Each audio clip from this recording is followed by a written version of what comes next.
आज का मुख्य मुद्दा यह है कि विश्वासियों को यह स्वीकार करना चाहिए कि कलीसिया की स्थापना यानी अब एक कलीसिया दूसरा कलीसिया की स्थापना करती है। इसीलिए उन्हें मुख्य रूप से अपने आत्मिक वरदानों उपयोग करना चाहिए कलीसिया के संदर्भ में, और स्थानिक चर्च या फिर कलीसिया को आर्थिक रूप से सहयोग करना चाहिए। आज का विशेष यह है कि चर्च अन्य चर्च स्थापित करते हैं। हमने 2 अध्याय इसलिए पढ़ा क्योंकि हमें संदर्भ जानना है। मत्ती रचित सुसमाचार 16 अध्याय में यीशु मसीह ने एक वाचा किया है, एक प्रॉमिस किया है हमसे कि मैं कलीसिया बांध रहा हूँ। तो हमें वो बात भूलना नहीं है। हम कलीसिया नहीं बांधते हैं, यीशु मसीह कलीसिया बांधते हैं, लेकिन यीशु मसीह हमारे द्वारा बांधते हैं। तो कई बार लोगों को ऐसा लगता है कि चर्च प्लांटिंग जो है या फिर दूसरे कलीसिया का स्थापना करना ये केवल एक व्यक्ति का काम है या फिर केवल थोड़े लोग चुने जाते हैं। इसमें हो सकता है कि हम कई लोग को बाहर भेजते हैं कि कलीसिया का स्थापना कीजिए आप, लेकिन इसमें पूरा कलीसिया शामिल होता है। ये पूरा कलीसिया का काम है, वो हम ये दोनों अध्याय में देखेंगे। तो संदर्भ में 13वां अध्याय और 14वां अध्याय को हम पौलुस का पहला मिशनरी जर्नी कहते हैं।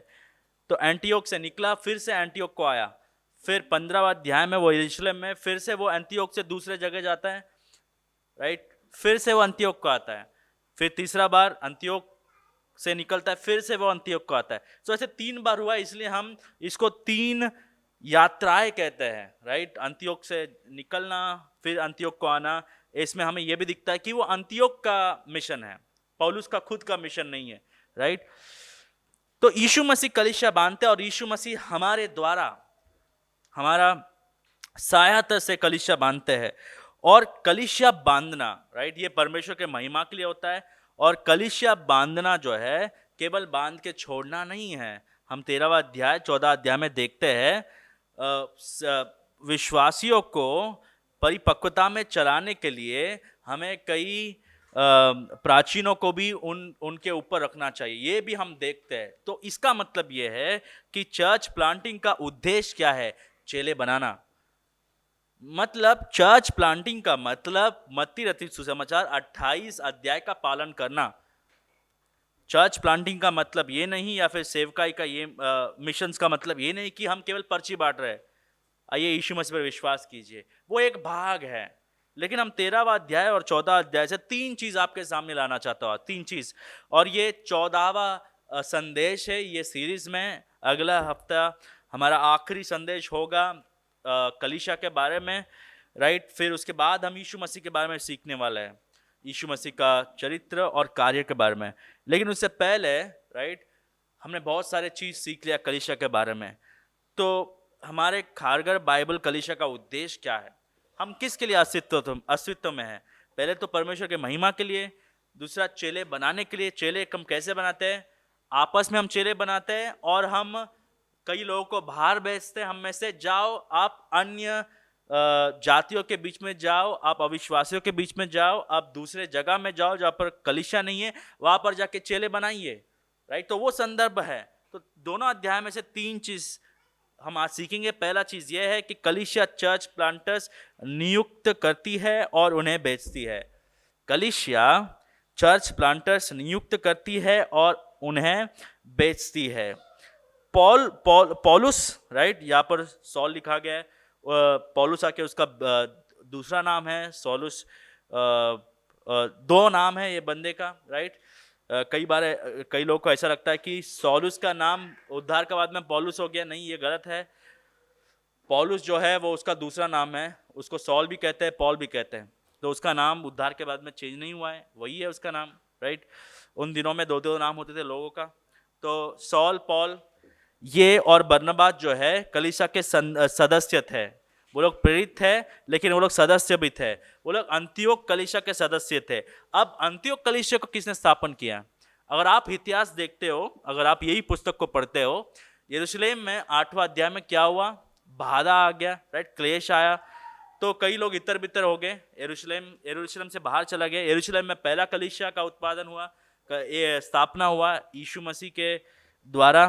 पेंतिकोस्त के दिन पवित्र आत्मा उन पर आया और यरूशलेम कलीसिया का स्थापना हुआ। अब प्रभु ने पहले से कहा कि जब पवित्र आत्मा आएगा आपको क्या करना पड़ेगा, आपको दूसरों को सुसमाचार देना पड़ेगा, राइट। तो पहले आप यरूशलेम से आरंभ करो, यूडिया जाओ, फिर समारिया जाओ, फिर अलग अलग प्रांतों में जाओ। लेकिन लोग जा नहीं रहते, तो प्रभु ने क्लेश भेज दिया है। मतलब क्लेश को इस्तेमाल करते हुए प्रभु अपना कलीसिया को फैला रहे हैं, दिख रहा है आपको, राइट, पुस्तक में। फिर कई लोग अंतियोक में आ गए और सुसमाचार बांटने लग गए। अब अंतियोक में चेले इकट्ठा हो गए, लेकिन प्राचीन नहीं है। तो यरूशलेम कलीसिया ने बरनबास को भेज दिया है, हमारे पास बहुत सारे प्रचारक है, बरनबास जाओ, वहां पर चेले हैं, लेकिन उनको वचन में सिखाने के लिए कोई नहीं। और उसी संदर्भ में पौल का उद्धार होता है। तो बरनबास और सौल, बरनबास खुद आता है क्योंकि उनको यरूशलेम कलीसिया ने भेजा है, फिर वो सौल को ढूंढ के लेके आता है और दोनों भी लोगों को वचन सिखाने लगे। तो वो कलीसिया के सदस्य है, कलीसिया के प्राचीन है एक रूप में देखा जाए तो। अब ये दोनों कई साल के लिए वहां पर ठहरे।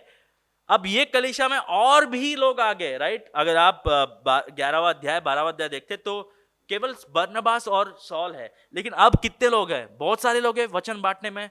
तो दिख रहा है आपको, यहाँ पर चेले बनने लगे और इसका असर क्या है, इनको दूसरे को भी चेले बनाना है। अब खुद बढ़ रहे, अब ये चाहते हैं कि अब हम और लोगों को बढ़ाएं, अब हम और लोगों को यीशु मसीह के बारे में बताएं। तो कलीसिया जो है चर्च प्लांटर्स नियुक्त करती है और उन्हें बेचती है।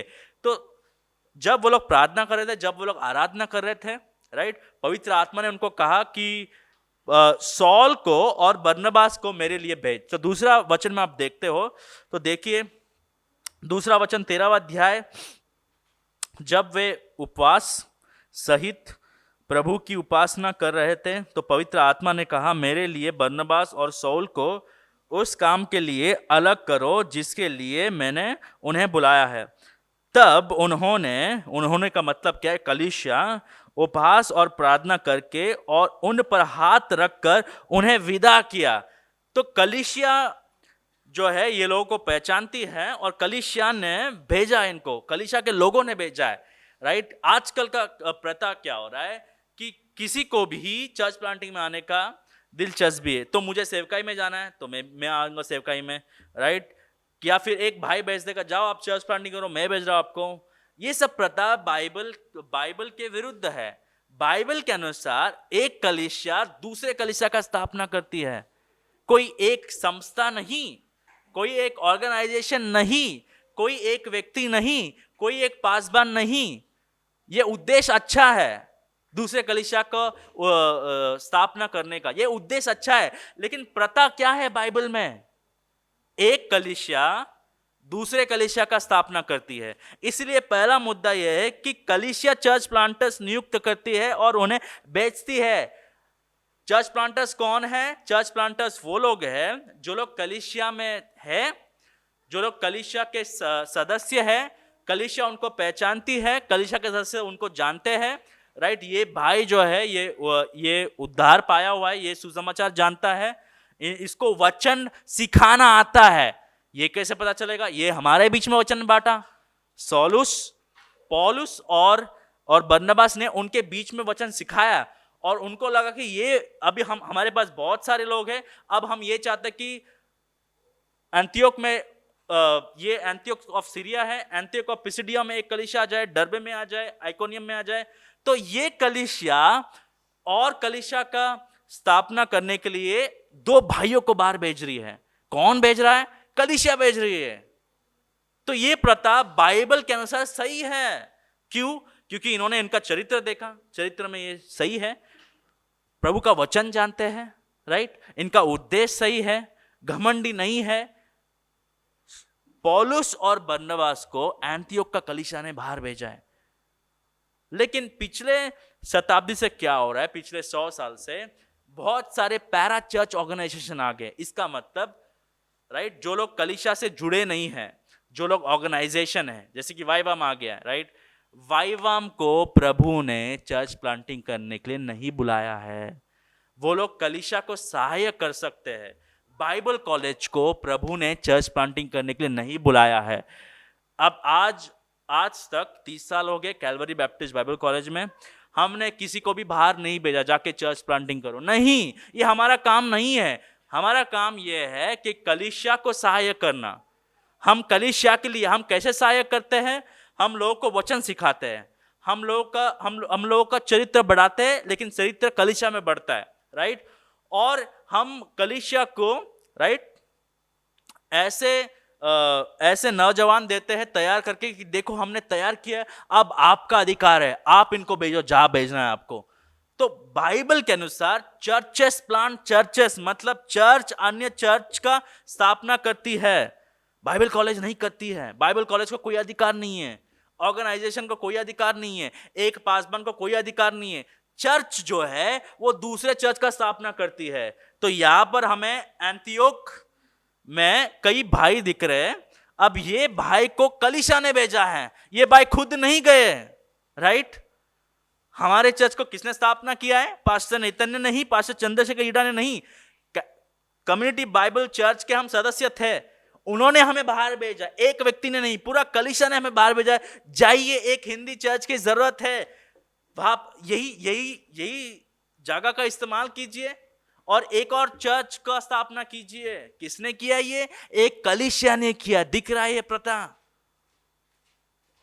मैं कह सकता हूं कि मुझे और हम सबको कम्युनिटी बाइबल चर्च ने भेजा है, कोई संस्था ने नहीं। हमें किसको अकाउंट देना है? हमें जो चर्च भेजा उसको अकाउंट देना है, कोई ऑर्गेनाइजेशन को नहीं, कोई व्यक्ति को नहीं। लेकिन आजकल क्या हो रहा है, लोग बाइबल के अनुसार चर्च प्लांटिंग नहीं कर रहे हैं। लोग ये सोचते हैं कि मुझे अच्छा लगा, मुझे ये लगता है कि वहां पर 2 कलीसिया आना चाहिए तो मैं दे देता हूं 1-2 लाख, राइट। अगर पैसा फेंकते तो हमें लगता है कि कोई काम भी हो जाएगा, हमें ऐसा लगता है कि चर्च प्लांटिंग भी हो जाएगा। क्यों नहीं होगा चर्च प्लांटिंग? लेकिन प्रथा क्या है? बाइबल के अनुसार सीख क्या मिलता है हमें? एक व्यक्ति चर्च प्लांटिंग नहीं करता है, ये कलीसिया का उद्देश्य है, ये कलीसिया का मिशन है। इसमें केवल पैसा ही नहीं, प्रार्थना होता है, इसमें हमें अप्रूवल देना पड़ता है, क्या ये व्यक्ति वचन जानता है। क्योंकि हमें ऐसे लोगों को नहीं भेजना है बाहर जो वचन नहीं जानते हैं, क्योंकि वो जाके गलत सुसमाचार सिखाएंगे। हमें ऐसे लोगों को बाहर नहीं भेजना है चर्च प्लांटिंग करने में जिनका चरित्र खराब है। हमें ऐसे लोगों को चर्च प्लांटिंग करने में नहीं भेजना है जो लोगों के साथ बात नहीं कर सकते हैं, क्योंकि चर्च प्लांटिंग का मतलब ही लोगों के साथ बात करना है। तो ये सब देखते हुए, चरित्र देखते हुए, क्या वो वचन प्रचार कर सकते हैं वो देखते हुए, क्या वो वफादार थे, क्योंकि अगर आप वफादार नहीं थे तो आप वफादार नहीं रहोगे। तो ये सब देखते हुए कलीसिया कहते हैं कि अब हम ये चाहते हैं कि ये भाई लोग हमारे बीच में से चला जाए और दूसरा चर्च का स्थापना करें। एक कलीसिया दूसरा कलीसिया का स्थापना करती है, एक पासबान नहीं, एक बोर्ड नहीं, एक परिवार नहीं, ये कलीसिया का काम है। कृपया करके ये काम कलीसिया तक ही रहने दीजिए, ये अधिकार और किसको नहीं मिला है। यीशु मसीह ने ये नहीं कहा कि मैं बाइबल कॉलेज बांध दूंगा, मैं ऑर्गेनाइजेशन बांध दूंगा, मैं ये बांध दूंगा, मैं वो बांध दूंगा। उसने कहा मैंने चर्च बांध दूंगा, और वो चर्च बांध रहे। कैसे बांध रहे? एक कलीसिया का स्थापना किया, वो कलीसिया ने दूसरा कलीसिया का स्थापना किया, वो कलीसिया ने तीसरा कलीसिया का स्थापना किया। ये प्रथा चलते आ रहा है। कलीसिया दूसरे कलीसियों का स्थापना करती है, और ये कैसे करती है? कई बार 2 भाइयों को भेजती है, कई बार चंद परिवार को भेजते हैं। हम जाइए, हमें उल्वे में एक कलीसिया चाहिए, तो कई लोग को हम ट्रेनिंग देते हैं और कई परिवार लोग हमसे अलग हो जाते हैं क्योंकि उनको उधर एक कलीसिया को स्थापना करना है।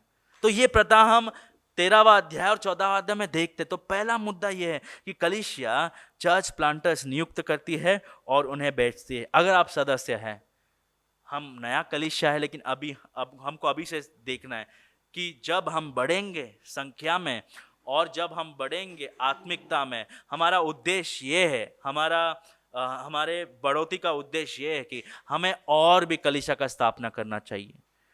तो अभी से हमें प्रार्थना करना चाहिए कि प्रभु ऐसे लोगों को तैयार कर कलीसिया के संदर्भ में जो और भी चर्च का स्थापना करें, और इसमें हमें योगदान देना चाहिए। आपका आत्मिक वरदान जो है आज जो आप इस्तेमाल करें, आपका रविवार का आना, ये सब जो भी है चर्च प्लांटिंग के लिए इस्तेमाल हो रहा है। आपका जो धन है, आपका जो समय है, जब आप कलीसिया में डालते, ये सब का इस्तेमाल किधर होता है? दूसरे कलीसिया का स्थापना करने के लिए। लोग कहते हैं कि हम दे रहे सेवकाई के लिए पैसा, किधर? एक भाई को हम सपोर्ट कर रहे हैं, बाइबल के अनुसार वो गलत है।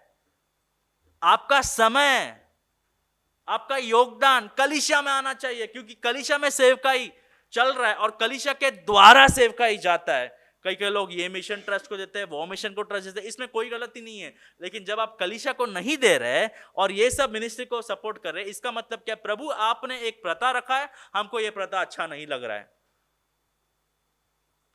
आपके लिए कौन प्रार्थना कर रहा है? कलीसिया के भाई। आपको कौन प्रचार कर रहा है? पासबान। आपके घर पर कौन विजिटेशन कर रहा है? कलीसिया। और आपका योगदान किधर जा रहा है? जो लोग को आप जानते नहीं हैं। देखिए, प्रभु से ज्यादा ज्ञानी नहीं बनना है हमें। इसका मतलब क्या? इसका मतलब ये कि हमें किसी कोई भी मिनिस्ट्री को सपोर्ट नहीं करना है, लेकिन पहले हमारे परिवार को संभालना है। हम में से कई भाइयों को भेजना है, तब हमें पता चलता है कि हमारा योगदान कैसे चल रहा है, हमारा पैसे का इस्तेमाल कैसे हो रहा है। अगर ये कलीसिया में अगर पैसे का इस्तेमाल कैसे हो रहा है वो आपको पता नहीं है, तो पैसे मत दीजिए। अगर आपको पता चल रहा है कि देखिए हमारा बजट 60,000 है और इसका इस्तेमाल ऐसे हो रहा है, इसको कहते हैं हम ट्रांसपेरेंसी। आपके पैसे किधर जा रहा है? चर्च के बढ़ोतरी के लिए, चर्च के रेंट के लिए, पासबान के लिए, और भी चेले बनाने के लिए इस्तेमाल हो रहा है। ये प्रथा जो है हम 13वां अध्याय और 14 अध्याय में देख सकते हैं। लोग जो है अपने में से कई लोगों को भेज रहे हैं।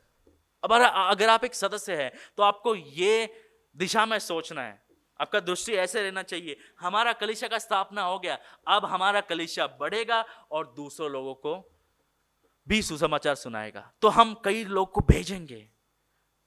तो प्रार्थना कीजिए, तैयारी कीजिए, एक वक्त आएगा जब हमारा कलीसिया को दूसरे कलीसिया का स्थापना करना है। इसलिए लोगों को ट्रेनिंग देना है, लोगों को वचन सिखाना है, 2-3 भाइयों के लिए प्रार्थना करना है और उनसे अभी बात करना है। आपको हमारे कलीसिया से जाना पड़ेगा, हमें भी करनी है चर्च प्लांटिंग, और वो भाई के लिए प्रार्थना कीजिए, वो भाई को सहायक कीजिए, वो भाई के जीवन में इन्वेस्ट कीजिए, और ये सब को प्रभु इस्तेमाल करते हुए दूसरे कलीसिया का स्थापना करते। तो पहला चीज क्या है? कलीसिया चर्च प्लांटर्स नियुक्त करती है और उन्हें बेचती है। ऑर्गेनाइजेशन नहीं बेचती है, बाइबल कॉलेज नहीं बेचता है, और कोई भी संस्था नहीं बेचती। ये सब समझता है कलीसिया के अधीन होना चाहिए। सबसे बड़ा अधिकार स्थानिक कलीसिया का। ये प्रथा यीशु मसीह ने हमारे लिए रखा है। ये सब सेवकाई सही है, अच्छे है, लेकिन ये स्थानिक कलीसिया के अधीन रहना चाहिए। इसको हम पैरा चर्च कहते हैं। पैरा चर्च मतलब, ये पैरा जो शब्द है इसका मतलब जो साथ में आता है, कलीसिया का साथ में आता है और कलीसिया का सहायता करता है, कलीसिया के ऊपर नहीं आता है। जो कोई भी सेवकाई कलीसिया के ऊपर आके जो चीज कलीसिया करना चाहिए अगर वो लोग करते हैं, वो लोग बाइबल के खिलाफ जा रहे हैं।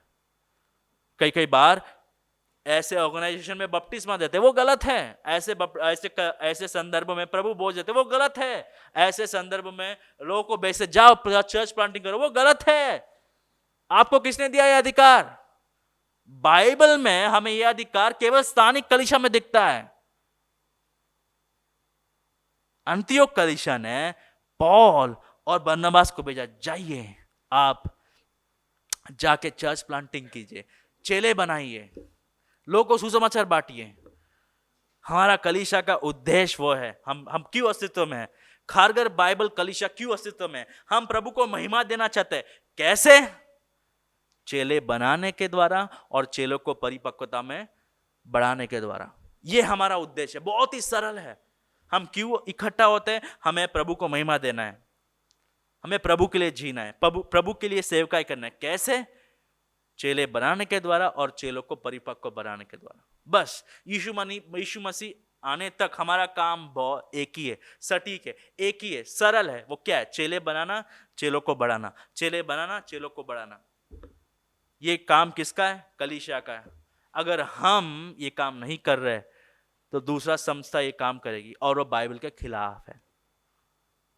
पहला चीज वो है। और अगर आप देखते हैं ये 13वां अध्याय से जाते हैं, एंटियोक ऑफ पिसिडिया में जाते हैं, फिर आइकोनियम में जाते हैं, फिर लिस्ट्रा में जाते हैं, फिर डर्बे में जाते हैं, राइट। ये सब स्थानों में अभी हमने पढ़ा। लेकिन अगर आप 14वां अध्याय 21 से 25 तक पढ़ते हैं, देखिए मैं आप सबके लिए पढ़ता हूं, यहां पर दूसरा मुद्दा दिखता है हमें, दूसरा मुद्दा। अब ये सब प्रांतों में गए, सुसमाचार बांटा इन्होंने, लेकिन सुसमाचार बांटने के लिए ही नहीं बुलाया है प्रभु ने। सुसमाचार बांटना है, उसका उद्देश्य क्या है? देखिए, वह उस नगर के लोगों को सुसमाचार सुनाकर और बहुत से चेले बनाकर, देखिए ये शब्द का इस्तेमाल हुआ है। ये शब्द का मतलब क्या है? ये शब्द को किसने इस्तेमाल किया है? यीशु मसीह ने मत्ती रचित सुसमाचार 28वां अध्याय 18वां वचन, 19वां वचन, 20वां वचन में एक आज्ञा दिया है। क्या दिया है? चेले बनाओ। तो ये लोग क्या कर रहे? पौलुस और बरनबास क्या कर रहे? चेले बना रहे। मतलब ये सब जगह में जाने का मतलब क्या है? चर्च प्लांटिंग का मतलब क्या है? चर्च प्लांटिंग का उद्देश्य क्या है? चेले बनाना। वो शब्द का इस्तेमाल भी हुआ यहां पर, और इसलिए तो हमें प्रभु ने बुलाया है। तो कई भाइयों को हम में से भेजने का मतलब क्या है? चेले बनाना। देखिए 21वां वचन फिर से पढ़ते हम। वे उस नगर के लोगों को सुसमाचार सुनाकर और बहुत से चेले बनाकर, लिस्ट्रा और आइकोनियम और अंतियोकी को लौट आए। अब क्यों लौट आ रहे हम देखेंगे, लेकिन वचन कहता है, जो ये पुस्तक लिख रहा है लूक कहता है कि वो उस नगर के लोगों को सुसमाचार सुनाकर और बहुत से चेले बनाकर। उद्देश्य क्या है? चर्च प्लांटिंग का उद्देश्य क्या है? कलीसिया स्थापना का उद्देश्य शिष्य बनाना है। मतलब केवल जाकर सुसमाचार ही नहीं बांटना है, शिष्य बनाना है। शिष्य बनाने का मतलब क्या है? आपने प्रचार सुन लिया है, सुसमाचार देना है, जब लोग उद्धार पाएंगे उनको बपतिस्मा देना है कलीसिया के संदर्भ में, और उनको सब कुछ परमेश्वर के वचन से सिखाना है। तो ये केवल पर्ची बांटना नहीं, ये केवल जाकर सुसमाचार बांटना नहीं है, ये मरने तक का काम है। अब पौल और बरनबास ये कैसे कर सकते हैं? वो क्योंकि वो अंतियोक के हैं, राइट। अब संदर्भ ऐसा है कि वो लिस्ट्रा में फिर से जाते हैं, वो आइकोनियम में फिर से जाते हैं, वो एंटियोक और पिसिदिया में फिर से जाते हैं। क्यों जा रहे हैं? अगर संदर्भ देखें तो पौल ऑलमोस्ट मर गया था। कहां पर हो गया था? ये लिस्ट्रा में। फिर से क्यों जा रहे हैं? पौलुस को क्या अपने जान की कदर नहीं है? क्या पौलुस मरना चाहता है? वेल, इसलिए जा रहे हैं क्योंकि उनका काम पूरा नहीं हुआ है। काम तब पूरा होगा जब प्राचीनों को उन पर रखेंगे। अब पौल प्रचार कर चुका है, बरनबास कर चुका है, लेकिन जब तक कलीसिया का स्थापना नहीं होता है तब तक काम खत्म नहीं होता है। तो पौलुस को पता है मुझे लिस्ट्रा में मार दिया है, फिर से लिस्ट्रा जा रहा है, अंतियोक में लोग उसके खिलाफ फिर से जा रहा है। क्यों? क्योंकि काम पूरा नहीं हुआ है। केवल प्रचार ही नहीं करना है, उनका आत्मिक ख्याल कौन रखेगा? कलीसिया का स्थापना करना है। देखिए अगर आप आगे पढ़ते हैं तो वचन में हमें यह दिखता है, आगे के वचन में, और चेले के मन को स्थिर करते रहे, राइट, और यह उपदेश देते थे कि विश्वास में बने रहो। जिनको उसने सुसमाचार बांटा है, इन्होंने उनको कहा कि मन स्थिर करो, राइट, और उपदेश देते थे कि विश्वास में बने रहो। केवल एक दिन का खेल नहीं है, ये विश्वास में चलना है। और ये कहते थे हमें बड़े क्लेश उठाकर परमेश्वर के राज्य में प्रवेश करना होगा। उनको ये भी बता रहे कि आपके आत्मिक जीवन में बहुत सारे क्लेश आएंगे। तो ये केवल प्रॉस्पेरिटी गॉस्पेल नहीं है कि आए वो यीशु मसीह के पास आपको अच्छे दिन देखने मिलेंगे, आपके पूरे खर्चा उठाएंगे यीशु मसीह, उधारी चले जाएंगे, आपको बच्चों को स्कूल में एडमिशन मिल जाएगा, जॉब मिल जाएगा। ये झूठ वाला सुसमाचार नहीं है। पौल और बरनबास ये कहते हुए कि हमें बड़े क्लेश उठाकर, पर जो लोग यीशु मसीह में माने उनको ये सच्चाई बता रहे थे कि आत्मिक जीवन में क्लेश आएंगे। क्या आप यीशु मसीह के पीछे चलना चाहते हैं? तो सरल रीति से उनको बता दिया कि आने वाले दिनों में आपका जीवन कैसे दिखने वाला है। फुल डिस्क्लोजर कहते हैं हम इसको। तो ऐसे लोगों को ही भेजना है कलीसिया से बाहर। ऐसे लोगों को नहीं भेजना है जो गलत सुसमाचार प्रचार करेंगे। लेकिन पौल और बरनबास सही सुसमाचार प्रचार करते हुए गए। और उतना ही नहीं, आगे देखिए, और उन्होंने हर एक कलीसिया में उनके लिए प्राचीन ठहराए। ये शब्द क्या है? प्राचीन, राइट? यूनानी भाषा में ये बहुवचन है। एक कलीसिया में एक प्राचीन नहीं, बहुत सारे प्राचीन। अब आप कहेंगे कि कहां से आए प्राचीन? उनमें से ही चुना है इन्होंने, उनमें से ही चुना है। और उपवास सहित प्रार्थना करके उन्हें प्रभु के हाथ सौंपा जिस पर उन्होंने विश्वास किया था। देखिए, उनका काम तब तक पूरा नहीं हुआ जब तक लोग इकट्ठा होने लगे। कोई प्राचीन उनके ऊपर है जो वचन सिखा सकता है, बराबर। ये काम करने के लिए वो फिर से चले गए। इसको कहते हैं हम उद्देश्य। उद्देश्य क्या है? चेले बनाना। सेवकाई का मतलब ये नहीं कि आपने 2 बार सुसमाचार सुना दिया हो गया, नहीं। चेले बनाने का उद्देश्य है कि कलीसिया का स्थापना करना। चेले हम कलीसिया के बिना नहीं बना सकते हैं। कलीसिया का स्थापना किया उन्होंने और उनको ही बोला कि चुनो, आपके लिए प्राचीन चुनो। उन्होंने प्राचीन चुन लिया। एक कलीसिया में बहुत सारे प्राचीन, मतलब उनके आत्मिक जीवन के बढ़ोतरी के लिए लोगों को चुन लिया। कलीसिया स्थापना का उद्देश्य शिष्य बनाना है। हम आत्मिक जीवन में कलीसिया के बिना बढ़ ही नहीं सकते। पौलुस ये मुद्दे को इतना मानता है कि उसको पता है लिस्त्रा में और दरबे में लोग मुझे मारने आ गए, फिर से वही जगह में गया क्योंकि उसका काम नहीं खत्म हुआ। जब तक पासबानों के उनके ऊपर नहीं रखता है तब तक मेरा काम खत्म नहीं हुआ है, मेरा मिशन खत्म नहीं हुआ। अब आप पासबान के अधीन रहो, हमारा काम हो गया है। इसको कहते हैं हम चर्च प्लांटिंग, इसको कहते हैं हम सेवकाई करना। उद्देश्य क्या है? शिष्य बनाना है। आप कोई भी अगर विश्वासी है, आप यीशु मसीह में कलीसिया के बिना नहीं बढ़ सकते हो। हमें दिख रहा है कि पौलुस अपने जान पे खेलते हुए कलीसिया में उनको शामिल किया और उनके ऊपर पासबानों को रखा, क्योंकि पौलुस को पता है मैं चले जाएगा तो इनका ख्याल कौन रखने वाला है।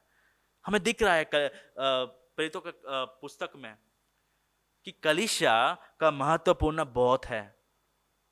हम ऐसे सेवकाई को सेवकाई नहीं बुला सकते जहां पर वो लोग कलीसिया के सदस्य नहीं है, जहां पर वो लोग वचन नहीं सुन रहे। हर कोई झुंड सेवकाई नहीं है, हर कोई झुंड कलीसिया नहीं है। जहां तक लोग कलीसिया के सदस्य नहीं है, जहां पर पासबान लोग नहीं है, जहां पर वचन नहीं सुनाया जा रहा है, ये कलीसिया नहीं है। आप कह सकते हैं हम ऑर्गेनाइजेशन है, हम केवल वचन सुनते हैं, लेकिन आपके आत्मिक जीवन का कदर कौन कर रहा है? विश्वासी कर रहे हैं, पासबान कर रहे हैं। चर्चेस प्लांट, चर्चेस, एक कलीसिया दूसरे कलीसियों का स्थापना करता है और इसका उद्देश्य क्या है? इसका उद्देश्य शिष्य बनाना है। जब हम चर्च प्लांटिंग करेंगे, और हमें करना चाहिए, इसका उद्देश्य क्या है? हम यीशु मसीह ने जो कहा हमसे, हम उसका पालन कर रहे हैं। यीशु मसीह ने क्या जाके चेले बनाओ। हम चेले कैसे बनाते हैं? एक तो कलीसिया में बनाते हैं, और जब हम बढ़ेंगे हमें दूसरे के बारे में सोचना है। कौन सा शहर है जहां पर कलीसिया नहीं है? उल्वे में कलीसियाएं होंगे, लेकिन क्या बाइबल आधारित कलीसिया है? क्या वहां पर लोग ऐसे प्रचार करते हैं कि क्लेश आएगा? हमें पता नहीं है। घनसोली में होंगे, कामोटे में होंगे, पनवेल में होंगे, क्या लेकिन बाइबल आधारित कलीसिया है? क्या प्राचीन है? क्या बाइबल आधारित सुसमाचार प्रचार हो रहा है वहां पे? अगर नहीं तो हमारा ये कर्तव्य है कि हमें ऐसे जगह में नया कलीसिया का स्थापना करना चाहिए। क्यों? क्योंकि परमेश्वर ने हमारे कलीसिया को इसलिए चुना क्योंकि हमें और चेले बनाने के लिए। हमारा योगदान क्या है इसमें? पहले तो हमें हमारे कलीसिया में वफादार रहना है, और दूसरा हमें ऐसे लोगों में इन्वेस्ट करना है, ऐसे लोगों पर ध्यान देना है, ऐसे लोगों को बढ़ाना है जो जाकर हम जो नहीं कर सकते वो करेंगे। और अगर आपको दिलचस्पी है तो आप कह सकते हैं हम आएंगे आपके साथ, हमारा परिवार आएगा आपके साथ। इसको हम चर्च प्लांटिंग कहते हैं। हमारा उद्देश्य यह है, हम अस्तित्व में इसलिए क्योंकि हमें चेले बनाना है। ये खुद का जीवन नहीं है, आत्मिक जीवन हमारे बारे में नहीं है। हम यीशु मसीह को जानते हैं बस नहीं, हम यीशु मसीह को जानते हैं, हम ये भी चाहते हैं कि दूसरे लोग जाने आपका योगदान क्या है, मेरा योगदान क्या है इसमें। तीसरा मुद्दा यह है कि चर्च प्लांटर्स कलीसिया के प्रति जवाबदेही है। चर्च प्लांटर्स कलीसिया के प्रति जवाबदेही है। देखिए 26, 27, 28वां वचन अगर आप पढ़ते हो, तब पिसिडिया से होते हुए वे पैम्फिलिया पहुंचे, फिर पिरगा में वचन सुनाकर अंटिलिया में आ गए और वहां से वह जहाज पर अंटियोकिया गए, जहां, देखिए गौर से पढ़िए, जहां वे उस काम के लिए जो उन्होंने पूरा किया था परमेश्वर के अनुग्रह में सौंपे गए थे। किसने सौंपा इनको ये चर्च प्लांटिंग का काम? कलीसिया ने सौंपा। कौन सा कलीसिया ने भेजा? अंटियोक का कलीसिया ने भेजा। फिर से अंटियोक क्यों आ रहे? क्योंकि वो जवाबदेही है। कोई भी पासबान, कोई भी चर्च प्लांटर्स ऐसा नहीं कह सकता है कि हमें जो चाहिए हम करेंगे। नहीं भैया, आपके कलीसिया के प्रति जवाबदेही है। इन्होंने आके रिपोर्ट दिया कि देखिए हम ये जगह गए और प्रभु ने ये किया और हमने ये कलीसिया का स्थापना किया, और फिर से केवल पासबान को इकट्ठा किए नहीं। देखिए पढ़िए, वहां पहुंचकर उन्होंने पासबानों को इकट्ठा किया, डीकन्स को इकट्ठा किया नहीं, कलीसिया इकट्ठा की और बताया कि परमेश्वर ने उनके साथ होकर कैसे बड़े बड़े काम किए। ये किसका काम है? अगर केवल पासबानों का काम है तो केवल पासबानों को इकट्ठा करेंगे। एक बिशप का काम है, एक ऑर्गेनाइजेशन का काम है तो केवल उनको रिपोर्ट देंगे। पूरा कलीसिया को रिपोर्ट क्यों दे रहे हैं? क्योंकि चर्च प्लांटिंग पूरा कलीसिया करता है। भले आप जाके प्रचार नहीं कर रहे, लेकिन आप पैसे दे रहे, आपने इनके जीवन में कुछ इन्वेस्ट किया होगा। ये हम सबका काम है, ये केवल पासबान का काम नहीं है। आप सोचते होंगे ये हम कैसे कर सकते हैं? अलग अलग तरीका है। कोई भी योगदान आपसे चर्च प्लांटिंग के लिए, मिशन के लिए, चेले बनाने के लिए, वो व्यर्थ नहीं है। यीशु मसीह उसका आदर करते हैं। कलीसिया दूसरे कलीसियों का स्थापना करती है, एक व्यक्ति नहीं करता है, ऑर्गेनाइजेशन नहीं करती है, ये कलीसिया का काम है। और देखिए, और अन्य जातियों के लिए विश्वास का द्वार खोल दिया। और ये सब होने के बाद पौल और बरनबास ने क्या किया? और वे चेलों के साथ, मतलब अंतियोक, वो कलीसिया के चेलों के साथ बहुत दिन तक रहे, क्योंकि उनका कलीसिया ही वो है। हम ये प्रथा देखते हैं बाइबल में कि एक कलीसिया दूसरे कलीसिया का स्थापना करते हैं। अगर आपको लगता है कि अच्छा परमेश्वर ने वो मिशन ट्रस्ट को इस्तेमाल किया है, परमेश्वर ने वो ऑर्गेनाइजेशन को इस्तेमाल किया, नहीं, परमेश्वर ने उनको कभी नहीं बुलाया चर्च प्लांटिंग के लिए। परमेश्वर ने हमको बुलाया, कलीसिया को बुलाया। क्योंकि हम नहीं कर रहे, इसलिए आजकल हर एक रोड पर एक ऑर्गेनाइजेशन आता है, एक ये आता है, एक वो आता है। वो कलीसिया के साथ जुड़े नहीं है, लेकिन उनको कलीसिया का स्थापना करना है। और ऐसे लोग को भेज देते हैं जो कलीसिया के बारे में कुछ नहीं जानते, कलीसिया कभी गए नहीं। कई बाइबल कॉलेज जो है 2 साल का ट्रेनिंग देते हैं, और ये बंदे कभी चर्च गए नहीं है, उनको भेज देते हैं, जाओ आप कलीसिया चलाओ। आप कभी कलीसिया में नहीं थे और आप कलीसिया का स्थापना कर रहे हैं अभी। ये गलत है बाइबल के अनुसार। ये काम हमारा है भाइयों और बहनों। अगर हम इसको हल्के में लेंगे तो जो लोग को प्रभु ने नहीं बुलाया वो लोग आएंगे। इससे क्या होगा? प्रभु को महिमा नहीं मिलेगा। दूसरा चीज, प्रभु का काम सही नहीं चलेगा।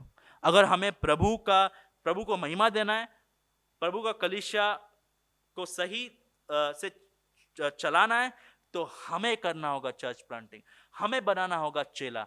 और हम ये सब लोगों का सहायता ले सकते हैं, ऑर्गेनाइजेशन का सहायता ले सकते हैं, मिशन ट्रस्ट का सहायता ले सकते हैं, लेकिन लोगों का ट्रेनिंग कलीसिया में होना चाहिए, लोगों को हम चुनना चाहिए और लोगों को हम लोग भेजना चाहिए। और जवाबदेही किसके प्रति होना चाहिए? हमारे प्रति होना चाहिए। ये कलीसिया का प्रथा है, ये चर्च प्लांटिंग का प्रथा है। हम क्या कर सकते हैं? आप कह सकते कि ये सब बड़े बड़े बात हो गए, हम क्या कर सकते हैं? अभी आप कलीसिया के प्रति वफादार रह सकते हो, आप कलीसिया के प्रति योगदान दे सकते हो। ऐसे भाइयों को देखिए जो ये काम को कर सकते हैं, उनके लिए प्रार्थना कीजिए। पहले तो आपको बढ़ना है, पहले हमको बढ़ना है, और फिर हमें उनमें इन्वेस्ट करना है जो जाके कलीसिया का स्थापना कर सकते हैं। और हमें खुद के लिए नहीं जीना है, हमें दूसरों के लिए खर्च होना है। हमें खुद के बारे में नहीं सोचना है। हमें मुंबई का फिलॉसफी नहीं फॉलो करना है, हम दो हमारे दो, नहीं। हमारा जीवन प्रभु के लिए, हम खुद के लिए जीते, हम हमारे कलीसिया के भाई बहनों के लिए जीते, और हम उन लोगों के लिए जीते हैं जो अभी तक यीशु मसीह को नहीं जानते हैं। हाँ, हमें उन तक सुसमाचार पहुंचाना है। हम कैसे पहुंचाएंगे सुसमाचार? कलीसिया को नियमित रूप से आना है, प्रार्थना में लगे रहना, क्योंकि जब प्रार्थना में लगे हैं और जब आराधना करे तभी प्रभु ने चुना है लोगों को। वो लोग बैठ कर नहीं सोच रहे कि अच्छा चर्च प्लांटिंग कैसे करेंगे, नहीं, वो लोग लगे हैं प्रभु के आराधना में। और ये मिशन जो है वो आराधना से निकलता है। इसलिए जॉन पापर कहते हैं कि आजकल मिशंस क्यों करे, क्योंकि आराधना नहीं चालू है वहां पे। अगर आराधना कर रहे लोग तो हमें चर्च प्लांटिंग की कोई जरूरत ही नहीं है। तो जब आप देखते हैं कई लोग यीशु मसीह की आराधना नहीं कर रहे, आपको हृदय में ठेस पहुंचना चाहिए। ये लोग यीशु मसीह की आराधना नहीं कर रहे, मैं चाहता हूं कि ये लोग यीशु मसीह की आराधना करें। तो हमें भाइयों को भेजना है बाहर और परिवारों को भेजना है, जाओ आप वो जगह में चर्च प्लांटिंग करो। तो ये कलीसिया का उद्देश्य है। हमें कलीसिया में हमारा समय देना है, हमारे आत्मिक वरदानों को इस्तेमाल करना है, और प्रभु ये सब को इस्तेमाल करते हुए चेले बनाने के लिए इस्तेमाल करते हैं। अगर आप एक सदस्य हैं तो आपसे हम कुछ आशा रखते हैं, आपसे हम ये आशा रखते हैं कि आप कलीसिया के प्रति कुछ योगदान दीजिए और आप भी चेले बनाने में शामिल रहे, क्योंकि यीशु मसीह आपके लिए मरे, गाड़े गए, तीसरे दिन जी उठे। क्या आप ये नहीं चाहते कि लोग भी यीशु मसीह के बारे में जाने, लोग भी यीशु मसीह की आराधना करें? तो सुसमाचार जो है हमें दूसरों के लिए जीने के लिए हृदय देता है। क्या आप दूसरों के लिए खर्च होना चाहते हैं? क्या आप ये चाहते हैं कि दूसरे लोग यीशु मसीह को जाने? तो आइए हम प्रार्थना करते हैं और आइए हम कलीसिया में योगदान देते हैं, ताकि हम चेले, हमारा कलीसिया चेले बनाने में आगे रहे। आज का सीख ये है, चर्च को अन्य चर्चों की स्थापना करनी चाहिए। ये हमारा काम है, हम लगे रहते हैं।